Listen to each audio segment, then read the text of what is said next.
ফিজিক্সের জগতে সবাইকে স্বাগতম। আচ্ছা, অনেক সময় বড় বড় সূত্র দেখে আমাদের ভয় লাগে, তাই না? কিন্তু মজার ব্যাপার হলো আমাদের চারপাশের অনেক কিছুই কিন্তু খুব সাধারণ একটা নিয়ম মেনে চলে। চলুন আজ আমরা সেই সহজ নিয়মটাকে আবিষ্কার করি, যা কিনা মহাবিশ্বের এক গোপন ছন্দকে নিয়ন্ত্রণ করে।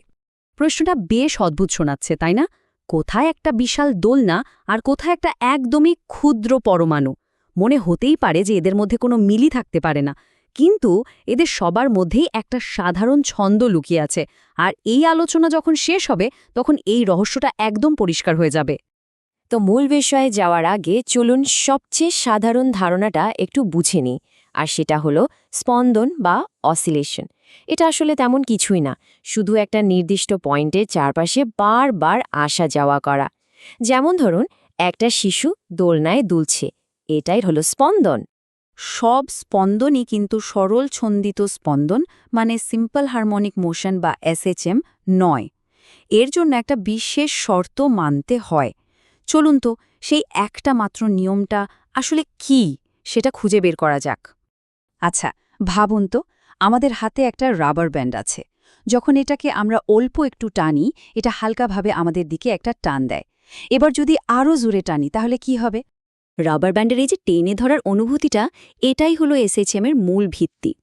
ফিজিক্সে এই সম্পর্কটা দেখানো হয় একটা খুব সহজ সূত্র দিয়ে, এফ সমানুপাতিক মাইনাস এক্স। এখানে এফ হলো সেই ফিরে আসার বলটা, আর এক্স হলো সরণ, মানে রাবার ব্যান্ডটাকে আমরা কতটা দূরে টেনে নিয়ে গেছি। সোজা কথায়, সরণ যত বেশি হবে, ফিরে আসার বলটাও তত বেশি হবে। ঠিক তাই, রাবার ব্যান্ডটা যত জোরে টানা হবে, ওটাও তত জোরে আগের জায়গায় ফিরে আসতে চাইবে। এই যে ফিরে আসার প্রবণতা, একেই আমরা বলি ইলাস্টিক রিটার্ন, আর এই অনুভূতিটাই হলো এসএইচএম এর আত্মা। এই ফিরে আসার বলটাকে ফিজিক্সের ভাষায় বলা হয় প্রত্যয়নী বল বা রিস্টোরিং ফোর্স। এর সূত্রটা হলো F = kx। এখানে k হলো স্প্রিং বা বস্তুটা কতটা শক্ত সেটার পরিমাপ। আর ওই যে একটা মাইনাস চিহ্ন দেখছেন, ওটার কাজ কিন্তু খুব গুরুত্বপূর্ণ। ওটাই নিশ্চিত করে যে বল সব সময় কেন্দ্রের দিকে, মানে আগের অবস্থানে ফিরে আসতে চাইছে। এই মাইনাস চিহ্নের কারণেই কিন্তু স্পন্দনটা সম্ভব হয়। বেশ, নিয়মটা তো আমরা জেনে গেলাম। এখন চলুন দেখি এই একটা মাত্র নিয়ম কিভাবে গতি, ত্বরণ আর শক্তির মধ্যে একটা সুন্দর নাচের মতো সম্পর্ক তৈরি করে। দেখুন, যুক্তিটা কিন্তু খুবই সহজ। আমরা জানি প্রত্যায়নে বল হল F = kx। আবার নিউটনের বিখ্যাত দ্বিতীয় সূত্র থেকে আমরা জানি F = ma। তার মানে দুটোই যেহেতু F, আমরা লিখতেই পারি যে ma = kx। আর এখান থেকে আমরা গতির মূল চালিকা শক্তি অর্থাৎ ত্বরণের রহস্যটা বের করে ফেলতে পারব। আগের সমীকরণটা ছিল m = kx। এখান থেকে আমরা পাই a = k/mx।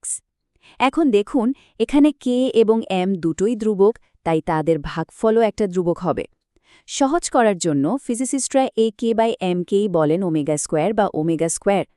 ফলে আমরা পেয়ে যাই এসএইচএম এর সবচেয়ে গুরুত্বপূর্ণ সমীকরণগুলোর একটা, a = -ω²x।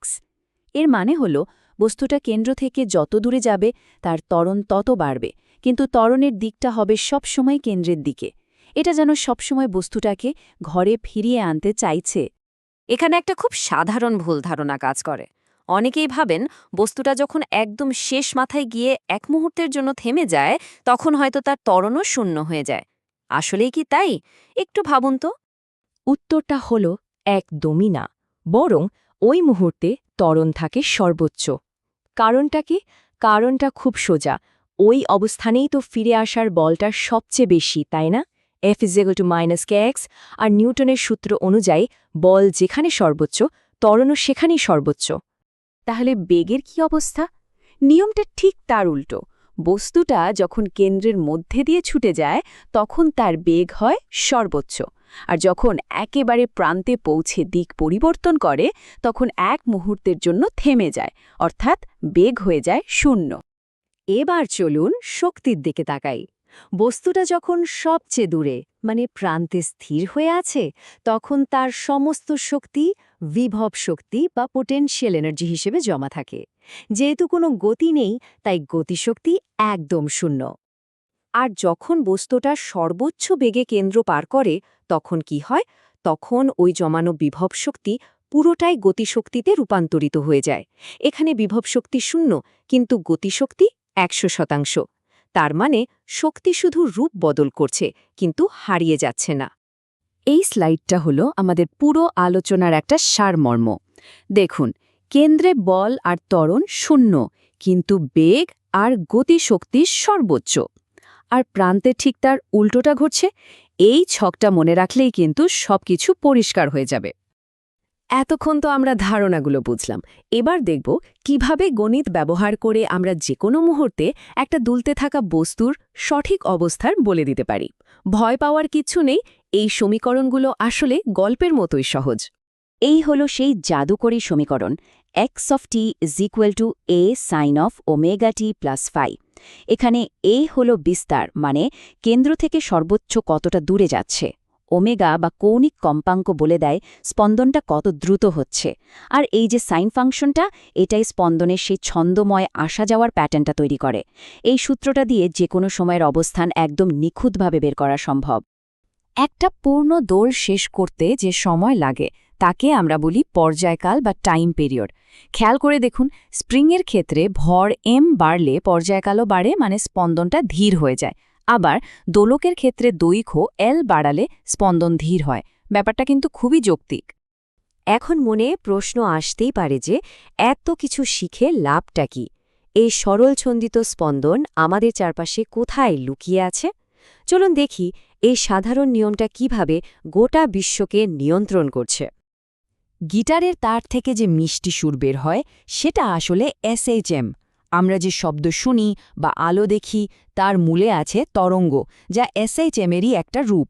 এমনকি দেয়ালের পুরনো পেন্ডুলাম ঘড়ি থেকে শুরু করে কঠিন পদার্থের ভেতরে পরমাণুর কাঁপুনি পর্যন্ত সবকিছুতেই এই একই ছন্দ কাজ করে চলেছে।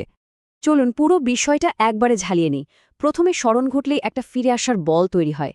এই বলের কারণে ত্বরণ সৃষ্টি হয়, যা সবসময় স্মরণের বিরুদ্ধে কাজ করে। আর এই পুরো প্রক্রিয়ায় শক্তি শুধু গতি থেকে বিভবে আর বিভব থেকে গতিতে রূপ বদল করতে থাকে, কিন্তু মোট পরিমাণ সবসময় একই থাকে। এই একটা লাইন মনে রাখলে SHM আর কখনো ভোলার কথা নয়। এটা আসলে প্রকৃতির নিজস্ব একটা সংশোধনের উপায়। যখনই কোনো কিছু তার স্বাভাবিক অবস্থা থেকে সরে যায়, প্রকৃতি তাকে একটা বল দিয়ে ফিরিয়ে আনার চেষ্টা করে, আর এই চেষ্টার ফলেই তৈরি হয় এই সুন্দর ছন্দ। পরের বার যখন কোনো দোলনা দেখা যাবে বা গিটারের শব্দ শোনা যাবে, তখন শুধু তার গতিটা না দেখে তার পেছনে সেই অদৃশ্য শক্তিটাকেও অনুভব করার চেষ্টা করা যেতে পারে, যে শক্তিটা সবকিছুকে তার কেন্দ্রে ফিরিয়ে আনতে চাইছে।